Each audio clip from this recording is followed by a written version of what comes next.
আসসালামু আলাইকুম প্রিয় বন্ধুরা, আজকে অনেক সুন্দর একটি ভিডিও নিয়ে হাজির হয়েছি। তাই ভিডিওটি না কেটে সম্পূর্ণ দেখবেন। আজকের বিষয় হচ্ছে স্বামী থাকার পরেও নারীরা পরকীয়া করে কেন। তাহলে চলুন শুরু করা যাক আজকের ভিডিও। বিশেষজ্ঞদের কথায় কোনো নারী হঠাৎ করেই পরকীয়ায় জড়ান না। এর পিছনে লুকিয়ে থাকে অনেকগুলি সুপ্ত কারণ।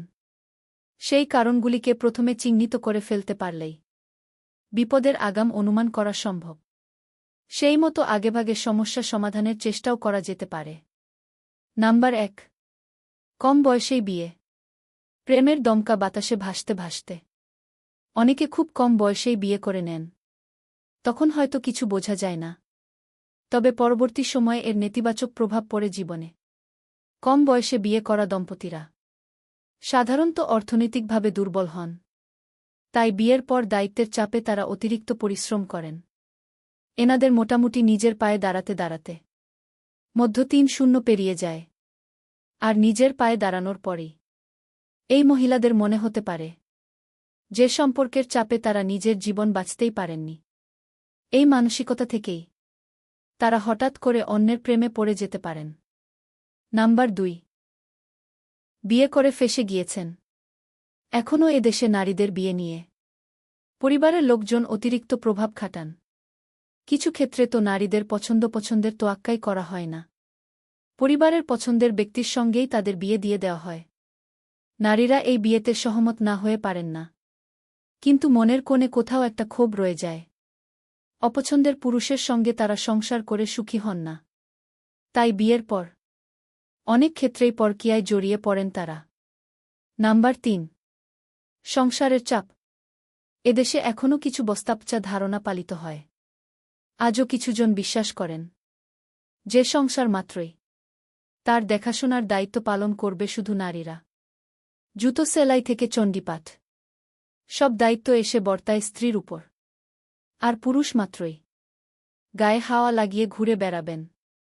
সংসারের এই একঘেয়েমি একটা সময় নারীদের সহিয়ের সীমা পার করে দেয়। তখন তারা এমন কারো সঙ্গে সম্পর্কে জড়িয়ে পড়েন যারা তাকে সম্মান দেন। এই ফাটল থেকেই শুকিয়ে যাওয়া প্রেমের গাছের জায়গায় জায়গায় ধীরে ধীরে মাথা তোলে পরকীয়ার চারা।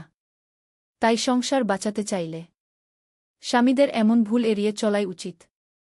সংসারের দায়িত্ব নিজেদের কাঁধেও তুলে নিন। স্ত্রীকে সম্মান ও ভালোবাসা দিন। দেখবেন সুখেই কেটে যাবে বাকি জীবনটা। নাম্বার ৪, ঘনিষ্ঠতার অভাব। একটা সময়ের পর দাম্পত্যে ঘনিষ্ঠতা হারিয়ে যায়। মনের পাশাপাশি শারীরিকভাবেও দূরে চলে যেতে থাকেন দম্পতিরা। এই দূরত্বের প্রভাব সরাসরি তুফানের মতো আছড়ে পড়ে নারীদের মনের উপর। তাদের সংসারে আর মন টেকে না। দুমুঠো অক্সিজেনের খোঁজে তারা অন্য কারো সঙ্গে সম্পর্কে লিপ্ত হয়ে পড়েন। তাই নিজেদের মধ্যে ঘনিষ্ঠতা কমলে দ্রুত ব্যবস্থা নিন, নইলে ঘটনা প্রবাহ অন্যদিকে যেতে পারে। তখন কিন্তু কেঁদেও কুল পাবেন না। নাম্বার ৫, সম্মান না দেয়া। নারীরাও মানুষ। তারাও ভালো কাজের জন্য প্রশংসার আশা করেন। বিশেষত স্বামী তাকে সম্মান করুক, এটা তাদের প্রাথমিক চাহিদার মধ্যে পড়ে। তবে অনেক পুরুষই মেল ইগোর কারণে এই কাজটা করেন না। এমনকি স্ত্রীকে তাচ্ছিল্যের চোখে দেখেন। দিনের পর দিন এমন দুর্ব্যবহার শীতে শীতে এক সময় মন বিদ্রোহ করে ওঠে। তখন যেই তাকে একটু সহানুভূতি দেন, মন তার দিকে উদ্দাম গতিতে দৌড়ে যায়। এর থেকেই শুরু হয় পরকীয়া।